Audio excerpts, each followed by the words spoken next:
Olha, o Repórter MT recebe aqui em seu estúdio o deputado Carlos Bezerra, que preside o PMDB no estado de Mato Grosso. O deputado Carlos Bezerra, que veio nos fazer uma visita e falar um pouco mais de PMDB, dessa crise que tem havido no país, do âmbito econômico, político, uma crise moral também intrínseca aí. E o deputado Carlos Bezerra, nesse primeiro momento, deputado, eu gostaria que o senhor respondesse já de bate-pronto, não é? Dilma Rousseff, que aliás o seu partido PMDB apoia no âmbito nacional, não é? Aquela poeira baixou ou ela ainda está indo na corda bamba? Não, a situação do país é crítica. Enquanto a situação do país é crítica, a dela é crítica também. Ela ganhou um fôlego na questão do impeachment, com a decisão do Supremo, né, que transferiu a competência para o Senado, não é da Câmara, de decretar o impeachment, e anulou aqueles atos praticados pela Câmara. Aquilo certamente deu um fôlego para ela. Mas eu acho que o grande problema do governo não é a questão do impeachment agora, é a questão da crise econômica e social que se aprofunda. Cada dia que passa você tem indicadores piores, indicador ruim de todo lado, né? E o Brasil precisa encontrar um caminho para sair disso. Nós estamos nisso há muitos anos, desde a época do PSDB, que foi enterrado por conta disso, né? O PSDB. E hoje a política econômica do governo é idêntica à do PSDB. A mesma política, com exceção do varejo que o governo fez na questão do salário mínimo, que hoje, efetivamente, se o PSDB estivesse no governo, o salário mínimo era de R$300. Hoje é 800. 880, né? É, mais ou menos 880. Melhorou o salário mínimo, o Bolsa Família, que ampliou. Melhorou o salário mínimo, mas a inflação está batendo recordes aí nos últimos anos. Não, mas na educação houve uma melhoria, na educação, na saúde, apesar de tudo, houve alguma melhoria. Tá?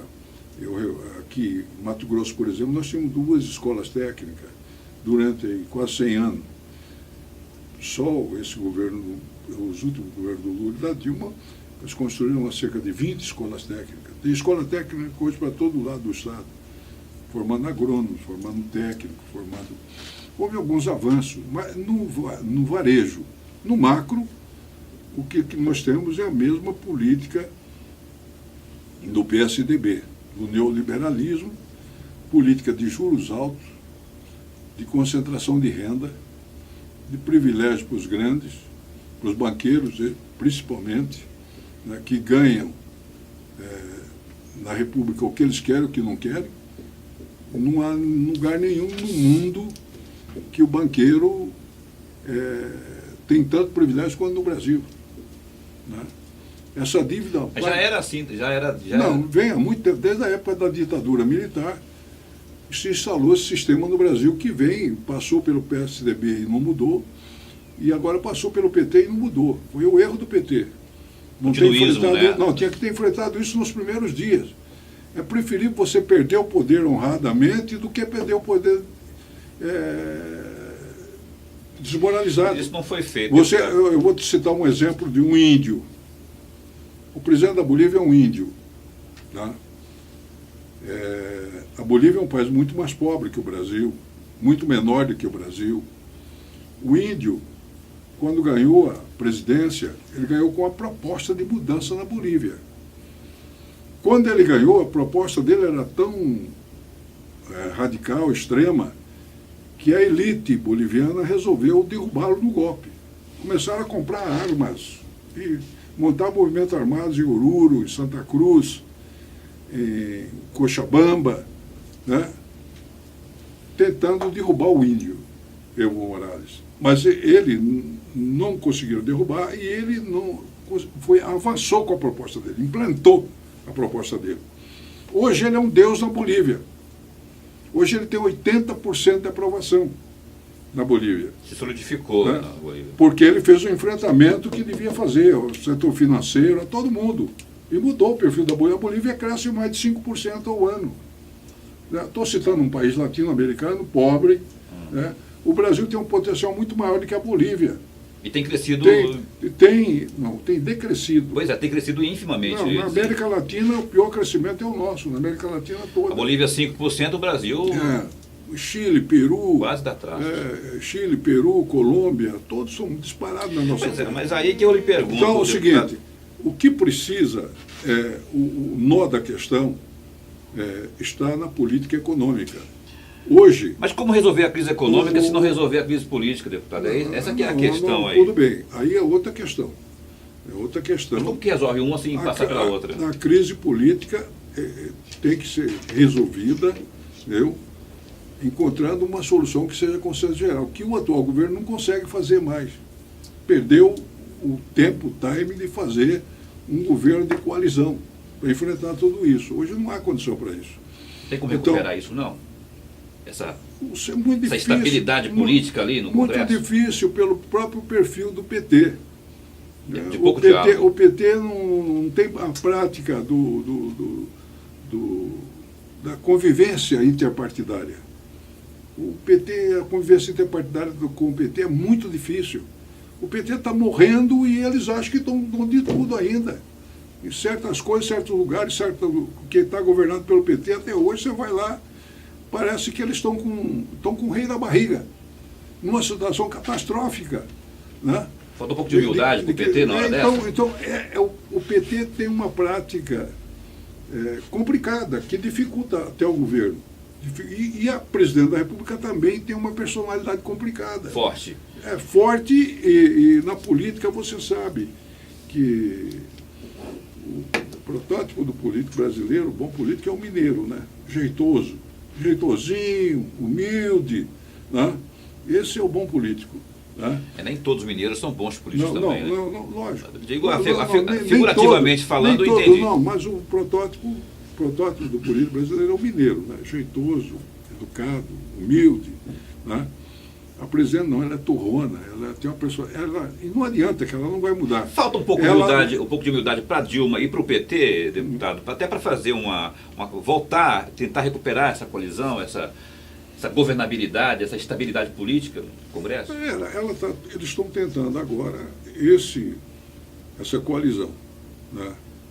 E estão com a proposta de algumas reformas que não fizeram nas reformas. O grande problema do Brasil é que as reformas foram engavetadas todas. A que teve aí, que dizem que foi reforma, que foi a política, foi pífia. Não, a reforma política é brincadeira. Marolinha, como diria o Lula. Não. Isso é uma vergonha o que acontece no Brasil. País com 30 e tantos partidos. Vai chegar a 50, 60. Vai. Todo mundo funda um partido hoje aí para alugar. Surge um partido novo. Vergonha isso. Não existe país nenhum do mundo. Entendeu? A reforma política devia, primeiramente, acabar com esse festival partidário. Né? Em segundo lugar, mudar outras coisas que precisam ser mudadas. Essa reforma política não existe. Né?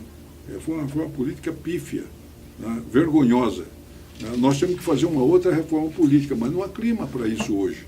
Né? Não há ambiente para isso hoje. Mas, além da reforma política, tem a reforma tributária, tem a reforma da Previdência, tem a reforma da política econômica, que são reformas fundamentais. Né?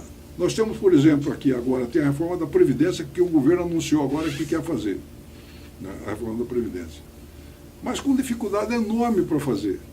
A Previdência no Brasil, se não reformar, vai quebrar. E 2/3 da população brasileira depende da Previdência. Vive da Previdência. Né? Recebe da Previdência. Se a Previdência quebrar, nós temos um caos total no Brasil. A Previdência, cada ano, ela entra mais no orçamento. Esse ano, agora, vão ser 100 e tantos bilhões do orçamento que vai para cobrir o rombo da Previdência. Cada ano aumenta o rombo da Previdência. Até quando a viúva vai aguentar isso? E esses cortes que a Dilma tem promovido aí, eles... Então, a reforma da Previdência é uma coisa urgente. Mas aí ela tem uma dificuldade no PT, que é contra. E na CUT, que é um braço do PT também, que é contra. Que é a orquestra, né? Que é o maestro dessa... uma dificuldade lá já começa interna, né? Mas todo mundo está consciente que a reforma da Previdência é uma necessidade enorme. Como a reforma tributária, se concebe o que acontece no Brasil, a União fica com 70%, 75% da receita, né? E os municípios falidos, os estados falidos. Né? Mendigando em Brasília. Não, tem que desmontar isso. Tem que desmontar isso e a União ficar com recurso apenas para manutenção da estrutura da União, do planejamento, das Forças Armadas, da política externa, isso, e passar tudo para os estados e municípios, como todos os países do mundo fazem. Na Europa, o mínimo que um município recebe é 40% da receita, no mínimo. Lá nenhum município precisa do governo estadual nem do governo federal para fazer uma escola, uma creche, ou qualquer obra, ou uma estrutura urbana. Não precisa, porque o município tem recurso suficiente para isso. Aqui, para comprar uma ambulância, para fazer um postinho de saúde, você tem que ir lá em Brasília, de Pires na mão, para pedir. Se humilhar para deputados, E esse dinheiro é difícil, porque a tramitação disso até chegar aqui no município leva 1 ano e 1 dia, né? Os custos aumentam, né? Então é uma coisa que todo mundo sabe que está errada e que precisa modificar, né? Como a política financeira também, que é outro caos. Quando eu antes de 64, fui presidente de uma entidade estudantil, inclusive aqui, em Cuiabá. Sim. E naquela época, nós definimos a reforma de base do governo João Goulart. Eram 5 reformas que o Jango propunha, né? E nós defendíamos essas reformas. Foi uma das razões que implantaram a ditadura e derrubaram o Jango. Naquela época, o juro era de 2,5%. 2,5%. E nós achávamos que o juro era um escândalo. 2,5%. Nós queríamos uma reforma bancária para que o juro fosse de 1%. Essa era a proposta, 1%. Pô, bem, hoje cobra juros de 20%, 30% ao mês, eu vejo aí. E não tem nada, tá, todo mundo cobra o que quer, como quer, na hora que quer. Então você tem hoje 48% do orçamento da União, quase metade para dívida, um juro elevadíssimo, o juro mais caro do mundo. Você tem 1,5 trilhão de dívida pública, e você tem aí a iniciativa privada toda engessada com juros altos. Toda a indústria, comércio, todo mundo sufocado, pagando juros violentos, abusivos para os banqueiros. E eles estão dando de braçada e ninguém faz nada. Virou a república da agiotagem. Isso tem que mudar, tem que parar. Tem. Né? E há uma associação aí da grande imprensa com os banqueiros. Se mexeu, eles começam a gritar, né? A botar. Como se fosse algo organizado. Você pode pegar aí a grande imprensa, a televisão, os jornais, está lá. Os bancos são os principais clientes, né? No anúncio, etc. E aí eu precisava saber, aí a minha pergunta assim, com tudo isso que o senhor fala, com esse desmantelo que tem havido aí do âmbito da gestão da Dilma, e a crise política que eu me referi, que o senhor falou que é a mais importante, a mais grave é a outra crise, é a econômica, mas a crise política, ela está perdendo fôlego. Essa proposta ou possibilidade de impeachment da presidenta Dilma, já não existe mais aquele fôlego todo? Não, a oposição errou, né? A oposição fez uma oposição raivosa, foi um erro. Né?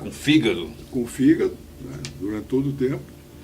E querendo fazer oposição, uma coisa que eles defenderam ontem, como se tivesse mudado alguma coisa. Todo mundo sabe do que eles fizeram ontem, né? Então, querendo dizer que... Eu sei o que você fez no governo passado. Lógico, eles estão carimbados, a sociedade sabe, né? Então, a oposição errou, está enfraquecida por isso, porque errou. E o povo, a população, o manifesto popular não aderiu ao clamor da oposição? A população também, ela está sem saber exatamente o que ela quer, está despolitizada. Tá?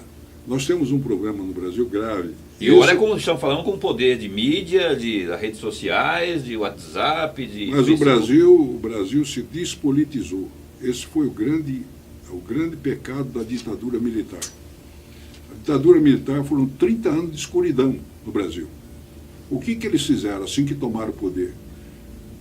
Fecharam as fábricas de líderes no Brasil. Movimento sindical, movimento estudantil. Eu fui líder estudantil. Eu sou o que sou, a minha formação se deu naquele período. Como líder estudantil, participando de congressos no Brasil inteiro, debates econômicos, sociais, políticos, no Brasil inteiro. Isso me deu uma base que nenhum político tem. Né? Hoje um líder político nasce onde? No laboratório? Hoje é feito, a maioria despolitizado, está lá, não sabe nem direito por que ele está lá. Tem uns que nascem em programa de Tem televisão, tem uns que laboratório, lá... poder econômico, por aí. Mas a ditadura militar, então, durante 30 anos, fechou o Interpolítico Político Estudantil, fechou a União Nacional dos Estudantes, todos os movimentos estudantis, movimentos sindicais, prendeu, matou, deportou. Né? Então, o Brasil não tem líder mais preparado como tinha no passado. As grandes figuras, as grandes lideranças que se formavam por aí. Né? Isso dá ao país aí uma despolitização muito grande. Entendeu? O país não sabe bem o rumo que ele quer. Isso reflete na reflete em popular. tudo, na representação política, na sociedade toda. A sociedade critica os políticos, mas um pouco sem fundamento, porque o político é o retrato da sociedade que aí está. E a sociedade que aí está, nós deformamos ela, castramos a sociedade. Né? Foi castrada durante 30 anos, para não pensar politicamente. Você não está sendo radical demais, não, deputado? Hein? Você não está sendo radical demais? Não, de modo nenhum. Porque existe a sabedoria popular mesmo assim, porque ela também acerta. Não, tudo Tem bem. bons políticos bem. aí Eu acho que não necessariamente nasceram do... Por exemplo, o acho... segmento empresarial, ele tem apontado aí lideranças, não necessariamente políticas, mas que têm a predisposição de fazer uma boa gestão ou de um bom mandato como parlamentar, por exemplo. Mas não representa nunca, representa o pensamento de um segmento, não da maioria da população. Sim. A liderança boa é aquela que representa a maioria da população. Aquela que defende... O seio na meio da população. Aquela que defende principalmente o ajuste social. Que o país avance, não só economicamente, mas avance socialmente. Tem que ter os dois avanços. O cidadão que vai lá só para defender o quintal dele, isso não interessa uma apresentação dessa. Fica lá defendendo o seu gueto, o seu quintal, só pensa nisso. Né? Eu acho que o bom político é aquele que pensa em tudo. Pensa no econômico, que é importante, o desenvolvimento econômico, mas pensa que também o desenvolvimento social é tão mais importante que o desenvolvimento econômico. Isso é uma liderança completa. Ok. Nós estamos conversando aqui com o deputado Carlos Bezerra, que é o presidente do PMDB de Mato Grosso. Vamos supor que haja êxito de uma forma ou de outra com a bancarrota da Dilma, com a derrubada da Dilma, ou que ela não resista a essa pressão política que tem havido. Não é o que sinaliza por enquanto, mas digamos que ela caia. E o Michel Temer, que é o vice-presidente, assuma a presidência da República, não é? Se a chapa Dilma Temer não for caçada também pela Justiça Eleitoral. Um cenário com Michel Temer, que é o líder maior do seu partido, como seria isso num país deixado por Dilma Rousseff, com a política de Dilma Rousseff, de Lula, de PT? Bom, não sei se isso vai acontecer, primeiramente. Se acontecer, o Michel vai ter que fazer um governo de coalizão. Mas como faz coalizão se o PMDB tem ministério a dar com pau? Tem mas não é a questão de costurar esse apoio político. Essa é outra questão. Tem, mas não tem o comando. Aí teria o comando. O Michel é um homem respeitado por todo mundo. Sim. Respeitado pela oposição, respeitado pelo pessoal do governo. É de conciliação, não é de de conciliação guerra. E tem preparo político para isso. Né? O que o Brasil precisa é de começar um governo de coalizão, não com aquele programa que ele lançou aí, programa equivocado.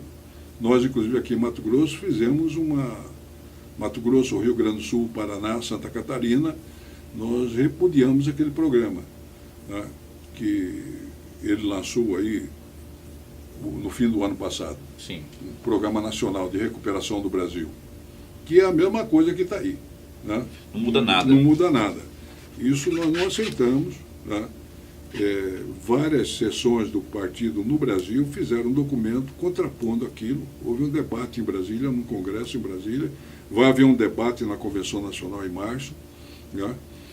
Eu sei que 4 sessões fizeram um documento. Nós aqui de Mato Grosso fizemos, o Paraná fez um, Santa Catarina fez e o Rio Grande do Sul fez. Né? Contrapondo aquele documento que foi feito pela Fundação Ulisses Guimarães, como proposta, né, para a recuperação do Brasil. Né? Estava tão equivocada aquela proposta assim, deputado? Muito equivocada. É a mesma coisa que está aí, não muda nada. Né? Aparentemente não muda nada, mas assim, no seio dela, no conteúdo macro dela, não tem uma... Não é a mesma coisa. Tem que fazer no Brasil o enfrentamento dos problemas que nós temos. Quais são os principais problemas? São as reformas que tem que fazer. Tributária, política, previdenciária. Exatamente. E a área econômica, que é a área nevrálgica. Marx, você deve... Sim, Karl Marx. O Capital, uma obra econômica mais importante que o mundo conheceu, o Capital. O que o Marx diz ali, em resumo, no Capital? Que o econômico determina tudo. Tudo deriva do econômico. Crise da saúde. Eu vi puxando a orelha dos deputados nós da bancada, que fica lá, tem a bancada da saúde, a bancada da educação, a bancada... Não adianta você estar falando na saúde, na educação, você tem que ir no cerne da questão, na origem da coisa. A origem da coisa é o econômico. E é um guarda-chuva, né? Que dele você se tem que, do ramifica para econômico outro. deriva tudo, falta dinheiro para a saúde, falta dinheiro para a educação, porque sobra para os banqueiros, para o juro, o superávit é todo para eles. E é o único que está levando enquanto eles vantagem nisso tudo. Enquanto eles recebem 1,5 bilhão por dia, 1,5 bilhão por dia de juro, né? Falta dinheiro para tudo. Falta dinheiro para a educação, para a saúde, para a reforma agrária, para tudo. Né? Então, o Marx, que definiu isso bem definido, colocou bem colocado, né? Uma coisa que era óbvia, mas que ninguém tinha colocado com a clareza que o Karl Marx colocou, que tudo deriva do econômico. Pois é, mas e aqui também, toda a crise brasileira deriva do econômico. A política econômica nossa é errada, é equivocada. É a política econômica das piores que existem no mundo. Não tem nenhum país do mundo... Tudo deriva do econômico, diria Karl Marx. Mas aqui no país, no Brasil especialmente, deputado, tem um problema muito forte que muitos se aparelha aí a questão da economia, do problema econômico. Um problema chamado corrupção.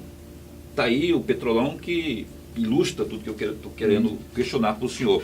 Se a gente não tivesse aí uma política, a reforma política, por exemplo, mais séria, ou propriamente séria, que pudesse tapar esses buracos por onde está vazando esse ar, não é? Para impedir, para acabar com a corrupção, para amenizar o fator corrupção, você acha que não resolveria um pouco? Olha, certamente que sim, mas você não vai eliminar definitivamente a corrupção de modo nenhum, nem aqui, nem em lugar nenhum do mundo. Amenizar não vai conseguir? Amenizar sim, mas acabar não. Resolver não vai. Amenizar não. Eu vou te dar um exemplo. A China, o corrupto lá é executado num estádio de futebol. E enche, lota o estádio para assistir a execução. A família paga a bala. Né? Você mandou se no Brasil? Mas lá... Você supera aqui no Brasil, mas no Arena Pantanal cheia. Mas mesmo assim, não, eu quero te dizer que mesmo assim não acaba a corrupção na China. Recentemente encontrei um amigo meu que é chinês, que mora em São Paulo, né, tem comércio em São Paulo, e ele vinha jubiloso, porque ele foi no estádio e assistiu a execução de 3 funcionários públicos que falsificaram o passaporte. Falsificaram o passaporte, então foram condenados à morte, e a execução foi no estádio e ele foi assistir. É intolerante lá. Lá a intolerância realmente prevalece. É que nem a Indonésia quanto às drogas, né? O tráfico de drogas lá. Então, eu acho que amenizar sim. O PT errou, quer dizer, tentou fazer... mas no passado também faziam quase a mesma coisa, um pouquinho diferente, só que engavetavam tudo. Agora não estão engavetando. E essa vantagem nós estamos tendo, está sendo apurado. O judiciário está atuando corretamente, né? E a gente está vendo a coisa andar. Gente poderosa presa, como nunca acontecia na República, né? Políticos, empresários, né? Funcionários públicos. Né? A coisa mudou muito nesse sentido. Né? Lógico que tem que amenizar a corrupção, e eu acho que ela vai ser amenizada com essa ação dura do Ministério Público, da Justiça. Em cima disso, certamente que vai amenizar muito.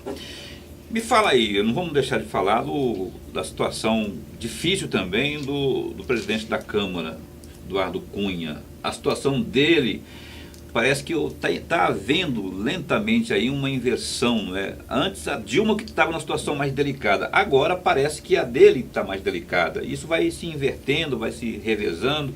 Qual que é a sua avaliação sobre o seu correligionário Eduardo Cunha? Ele sai dessa ou dificilmente ele sobreviverá a essa crise política lá na Câmara Federal? A situação é complicada dele. Como você disse, ela é complicada. Ele tem duas coisas que vai acontecer agora em fevereiro e março com relação a ele.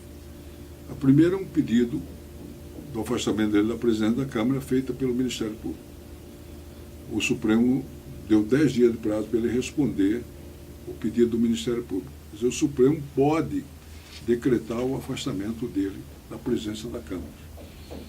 Esse é o primeiro problema grave que ele tem já agora em fevereiro, né, com a volta do funcionamento do Supremo. O outro problema é a Comissão de Ética da Câmara. Né? A Comissão de Ética deve votar agora o processo de cassação dele. Né? E havia uma diferença de um voto contra ele na Comissão de Ética. Não sei se isso permanece ou não. Né? O PMDB está coeso na defesa do... Nesse aspecto está dividido. Está dividido. Tá dividido.